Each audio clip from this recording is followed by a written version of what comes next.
Imagine sipping a cup brewed from beans that sold for $6,034 per pound. Then contrast that with grabbing a bag of beans that trade for just $3 to $4 per pound on the open market. Today, we're diving into the world's most expensive versus cheapest coffee, and you'll discover how rarity, geography, processing, and global markets shape every sip. If you loved our $12,000 pizza showdown, wait until you hear these coffee prices. The record-setting coffee is a honey-processed geisha called aguacatillo, grown at Panama's Elida estate and sold at a private Lamastus family auction for $6,034 per pound. In that single event, top-scoring lots fetched bids from Taiwan, China, and Dubai after 75 competitive bids. Proof that geisha has become the haute couture of coffee. Gesha coffee's story begins in Ethiopia's Gori Gesha forest, but it only rose to fame when seed lines reached Panama in 2005, where altitude, volcanic soils, and misty microclimates nurtured beans with unmatched clarity and sweetness.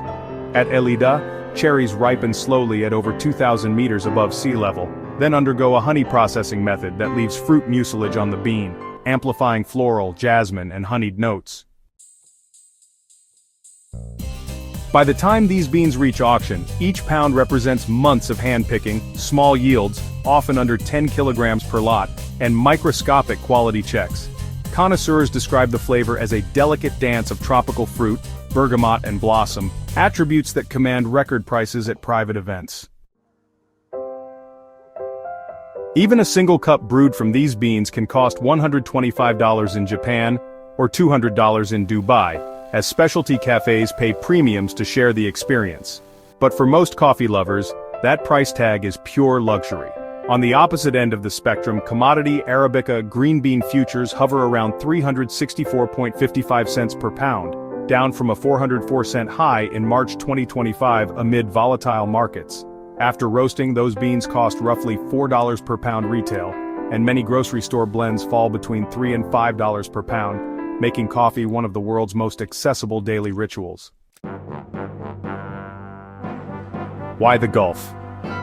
Commodity coffee is grown at lower elevations, machine harvested, and undergoes rapid wash processing for consistency and volume. Millions of pounds are traded daily, keeping prices stable but flavor profiles uniform. Most drinkers prize reliability, knowing their morning brew will taste familiar, over boutique nuance. Contrast that with the auction-only rarity of Gesha, where 7 pounds of aguacatillo sold for $42,000 at a sensible coffee event, setting a new milestone in luxury coffee. In that world, beans are as much art objects as they are ingredients, displayed in glass cases and whispered about in collector circles. These extremes also reflect global pressures. Climate change, supply chain disruptions, and soaring demand have driven up futures, forcing cafes to consider $12 cups by year's end, a reality that could shutter 30% of small coffee shops in some regions. The very beans that fuel our mornings are caught between art and commodity, scarcity and ubiquity. So, which coffee camp are you in? Would you splurge $6,000 per pound to taste floral perfection? Or are you perfectly happy with a reliable $4 a pound bag that brews dozens of cups? Let me know in the comments.